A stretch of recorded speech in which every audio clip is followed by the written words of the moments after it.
Hey guys, welcome back. Paul McClain here, and as always, it is a privilege to be with you guys this morning. I hope that every week this impacts you. The goal is to get a little bit better every single day, and I hope this will do that for you today. So with that said, I'm confident that it will, because it's not just me on this podcast today. I got two absolute killers with me. Hunter, good to have you on, brother. Thank you. Yes, my man. Good to be here, man. Thanks. Sahith. Sahith, yeah. Sahith. I've been practicing his name for the last 2.5 years, and I still mess it up. Sahith, good to have you on, my man. It's good to do this with you, of course, as you know. Well, bro, it's going to be good. It's going to be good. Just so you guys know, all day today, my passion has gotten a little bit deeper and stronger, Sahith, because I've been watching you, man. And you've got this this passion and excitement that I think is it's contagious for one. And I think it's so important when it comes to helping clients, but also helping agents. I want to start with this because I want to talk about some tangible things today, guys, that if you pick them up, if you can glean from those, if you can get better at these couple things, I promise you, not only is your enjoyment going to go up in this business, but your business is going to grow.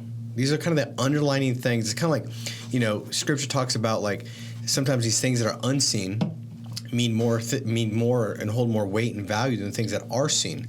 Like, you can see your face, you can't see your liver. You can see your hand, you can't see your kidneys. Like, these things are essential to actually leading to the growth in your business. So Sahith, if you can talk about, what gives you the passion and what helps you increase that passion in this business and what you're doing. Yeah, I think the most fruitful thing about this business is the impact that we have on not just ourselves and our families, but the people that we help, whether it's providing them insurance or helping the agents that are selling the insurance as well. And it goes so much more than, it goes beyond ourselves. When we think to help just ourselves, that's how much smaller it gets. But when we open it up to helping others, now our path widens up and we're able to do that much more to provide an impact. And I think, for example, one of my agents, right, he was struggling a lot before this business with sales in the past, had a really, really tough road.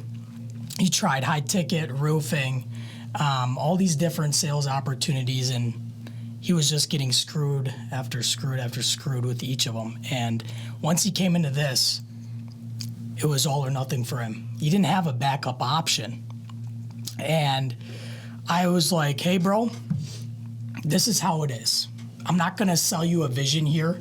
This is exactly what you have to do to be successful. Just keeping it really real with him. And he came into this with the expectations I laid out, and he was able to be so much more successful because he knew exactly what he was coming into.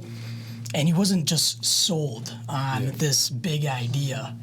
It was just all laid out. He had the systems, he had the support, and he was very much so in debt before, and now he's doing very well. All the debt's paid off, has quite a few grand in the bank now. He's doing super well, and that's what I live for. That's what I go to the office for, is not just myself, but to do that for not just him, but all these different people now.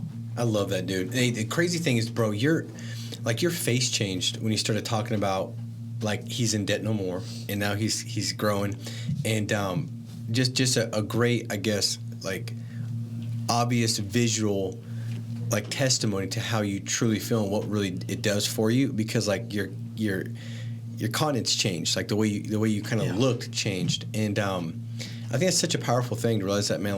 What we do when if you have lost passion and joy, typically it's because you lost the intentionality to go serve and help others, and it's slowly drifted to maybe it's about you. How can I go make more money? How can I go climb the leaderboard? How can I go do this? And the moment you do that, dude, it's just a great paradox. You think oh, I'm going to do better because I'm focused on me. Yeah. It's not the way it works. You do better when you're focused on others, right? And so, because now your passion grows and everything gets bigger, and so now you're more likely to do the things you need to do because, I always think about when somebody says, I'm really passionate about something, what's the passion test? To me, the passion test is sacrifice. You're only willing to sacrifice based off the things you're passionate about. Like, I'm very passionate about my kids. Like, dude, I would sacrifice everything for them. Like, if there's something that's going to take them out, or like a bullet's flying, like, there's not even, like, it's not even a sacrifice. It's like, what are we talking about? Like, done, right? Definitely. It's because my passion is so high, right? It's even like you look at scriptures, like, you know, not the preaching, but I'm just telling a story, but like the Passion of the Christ, that movie, they call it the Passion of the Christ because of the sacrifice those last 3 days. It's called the Passion. Well, because he sacrificed his life, right? So if you're wondering like if your passion level is high, the question is, what does your sacrifice look like? If your sacrifice is low, dude, you lack passion. And so Sahith, I want you to talk about, like, for somebody that's watching this, like, how could they increase their passion? What is something they can do that you believe will help them enhance their passion, joy, and excitement in this business? That's a really good question, and the answer is taking on a role of leadership. So that could be in insurance, building a team. That could be going to the local football club and being a coach, right? It can manifest in so many different ways, but becoming a leader allows you to have a healthy pressure on you to perform, not just for yourself, but for the people around you, so you can support them and help them grow as well and get to that same level. And most people don't think that they're meant to be leaders because they weren't born a leader. But honestly, it's something that develops, and something where you have to be put in a position to be able to make that happen, where now you have the responsibility to not just pull yourself through a situation, but take guys with you and pull them through it as well. I love that. And I think it's one of those things, like, once you see and taste it, you get it. Exactly. Right? Like, you know, it's like one thing to say, well, man, I kind of hear you, but I feel like if I have great success, if I get financially free, like, dude, that seems like a lot more exciting than if I help somebody do it. But then when you get it, and you're like, okay, that feels great, and it does. Like, when you go out there and you win for yourself, right, and you're killing it. But when you watch somebody else transfer their life, like, the feeling you get, it causes success to never taste the same. Now it's like, man, I need to just continue to chase significance, because significance is helping others. Success is when you help yourself. And so I absolutely love that. I think that's such a powerful way to look at it. Sahith, what does your personal production look like? Like, you know, issue pay, how long you been here? Give some context to, like, you know, what your business is currently looking like. Yeah, absolutely. So I'm for full-time in school. I've been doing this for just over a year. And while I'm at school, I produce around 20 to 25K issue paid. And now that I'm full-time, we'll see if I can bump that up to 40, 50. No, it's going to happen, bro. There ain't no doubt about it. Yeah, and so that's my goal, is to scale, not for myself, but to really lead by example. So I'm pulling others up with me. Then I can really edify those people and then show them off. I don't like showing off my results. I like to show off others' results and feel really happy that I was a part of their growth. Yeah. You know, that's the biggest thing. And that's true fulfillment for me. I say this a lot, is, watching all the other people around me really see success. I love that, man. So 25K while going to school full time, transitioning out, now you're gonna be full time in the business. If you don't write 50,000 in a month, dude, like, we should drop your comp or something. That's what I think. Oh, no. So 50K for sure. And then you've got a team of agents now that are writing business. Team should be doing $100,000 a month. It should be. June should be 100K. We're going to shoot for over 200 to 250 by the end of the summer. And by December, probably 300, 400 would be what's actually going to happen. We're going to make that happen. Absolutely, man. I love that. Hey, great job, bro. And like I said, like, passion is infectious. It's our job as a leader to increase our passion so we can go impact others with our energy, with our cadence, and all those other things that are basically stuff that people glean from, right? So, well, Hunter, real quick, give a background. So, how long you been in the business for? Your team is crushing it, dude. I had the privilege, dude, to spend about 3-4 days with you a couple weeks ago. Man, I had a great time with you, man, getting to know you. Fun. Yeah. It was great to just know, like, get to know your character, who you are, what you're doing, the business that you've got, how it's growing. But talk about what are you guys doing, issue paid wise, personal, all that kind of stuff. Sure. Yeah. Thank you. It's been great. Yeah.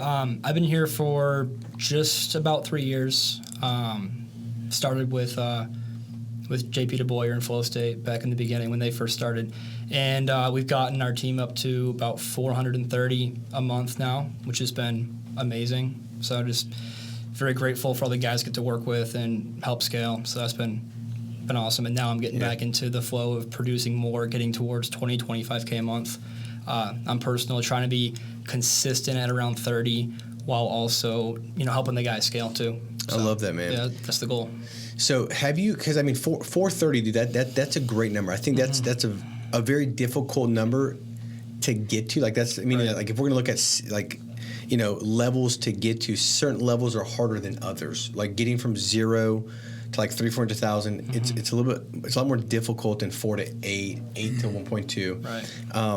A lot of addition, and then once you get it, I see a lot of times, those agents kind of slow back a little bit, or kind of start to maybe produce a little less, because it's like, oh, finally I get to breathe and it's becoming easier. Did you fall into that at all?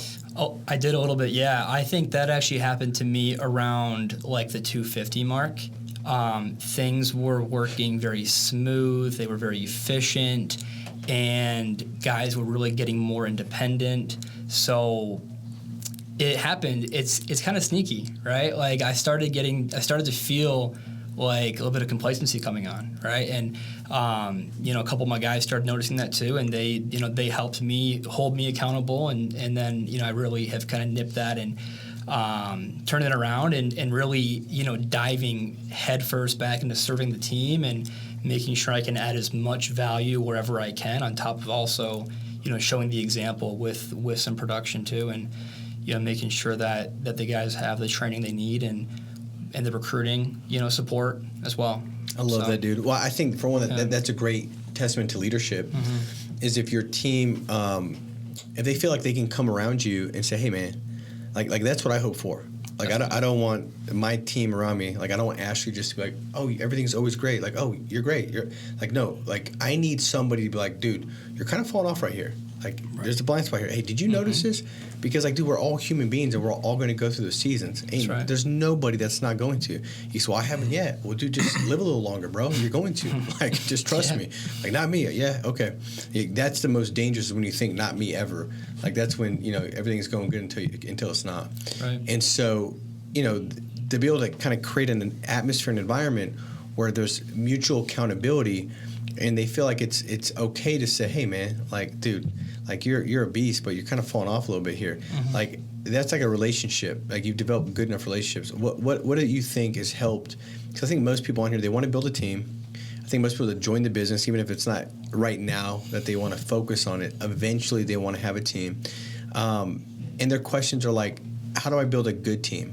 How do I create good culture? How do I develop the right relationships? Like, what does that look like for you as far as developing relationships with the team? Yeah, it's a good question. I think it all starts with the expectations from the beginning. Them understanding what your role is, what you're going to do for them, what their end of the bargain is as well, and what they need to do for themselves. And then it's, spending time with them, spending quality time, getting to know them, learning their goals, their passions, their why, knowing why they actually are here, right? I think that's the first big step. And then it's also, it's getting vulnerable with them and letting them know what my goals are and what my vision is too.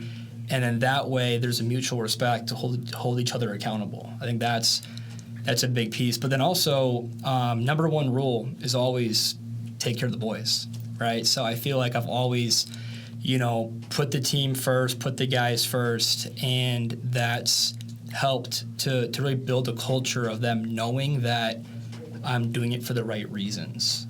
I'm not doing it just to, progress my own personal, savings or whatever. Sure. It's about the squad and it's the long-term play. That's what I think. I love that, dude. With your team, like doing $400,000 a month right now, your goal, I think you said it by the end of the year, was it $1 million? Yeah, I think we should be at about $1 million by the end of the year. Yeah. Okay. Yeah, monthly for sure. What's the biggest thing that you think going from 0 to 400,000? So somebody's watching this and they're like, man, I'm kind of in that process right now. Like, dude, I feel like I'm giving it a lot, maybe 80 grand, 100 grand. Like, dude, is this thing gonna pop? Like, it almost seems like 400 is so hard because they're judging how long it took to get to 100. Right. And they're thinking, like, if it took this long to get to 100, like, it's 4 times long. So they kind of get it skewed. Like, what would be the biggest thing that you would tell them to kind of like get their mind right or help encourage them perspective on what it looks like to get from 100 to 4? Yeah, I think it's zooming out. It's focusing more on the inputs and less on the outputs. The outputs will come. So when you really take care of people and prioritize their goals, their efforts, their training, their scalability, then encourage the recruiting, encourage them to find people. Maybe they have friends that have interest in sales. Encourage, showing them how to approach those conversations with confidence, and then also being there to teach their guys, because a lot of people aren't ready yet to, I guess, have a team. Yeah. So it's more so, hey, you're selling, I'm here to support you. If you want to bring people on, like, I have your back. I'm going to help make sure that they're successful, right? So it's showing them that they have someone to turn to. A lot of guys, they don't feel ready to have a team yet until they're selling at a large volume. It's helping them realize that they're able to do both. They're able to learn while they have guys starting. And I think we did a good job at just encouraging that. And once they have a couple guys coming in, we get them to 10, 15K each. Now, we gradually get that per rep average higher, and then, it's a process, but it scales, Yeah, I think, dude, that's such a powerful point. It's like letting people know, like, you get to earn while you learn, right? Exactly. I had, my oldest daughter now has her license. Yeah. And, she was going to college, and she's like, Dad, like, I'm going to get a degree and not really use it. She was going for college. She got a scholarship to go play, soccer in college. And she's like, I could go do that. It's fun, but I kind of want to get my career going. And, the reality is, as she got started, what I would tell her is, like, in college, you had to pay to learn. Like, it was costly to learn. Now, she had a scholarship, but it still cost money. Like, it still costs for, dorm and different things like that. Here, you get to learn and earn. Right. Which is crazy. Like, even, I was talking to, Caden earlier, and he was like, dude, my first, month, I didn't make a sale. Second month, I made 1 sale. So it's like, that sucks. But he wasn't paying $4,000 a month in tuition. Right. And what he was learning was so much greater and more significant than anything you're going to get taught in school. Like, you're learning firsthand how to lead, equip, empower, build, sell, persuade, influence, connect. Like, right. Dude, what are we talking about? Like, right. That's invaluable, right? Yeah. And so I think that's such a powerful thing to kind of notice and help agents as they get going. Like, dude, don't still be so focused on you have to go out and make $30,000, $40,000 first month. If you do, great. Do we have people doing that? Yes. Is a lot doing it? Quite a bit. Does everybody do it? No. Right. But it's just continue to move forward, even if you're not seeing it. I want to wrap up with this, guys. I'd love to have you give a tip. So if you're talking to somebody and you want to give them, give me the best sales tip. I want to go out and increase my sales. You guys are both, issue paying $25,000, $40,000, $50,000 a month in business. Sahith is going to do $50,000 now. He's full time. There's no doubt about it. He said it. I just agreed with him. Definitely. It'd be weird if he didn't. I mean, it actually freaked me out if he didn't. So Sahith, if if you're talking to somebody, what would be the sales tip you'd give them to help them go out there and help more families? Work hard until you know how to do it. Honestly, if you don't have the talent, you got to create it, and you can't create it by sitting on your butt all day, not being afraid to get on the phone. You just have to do it, and when you do it, you're gonna learn.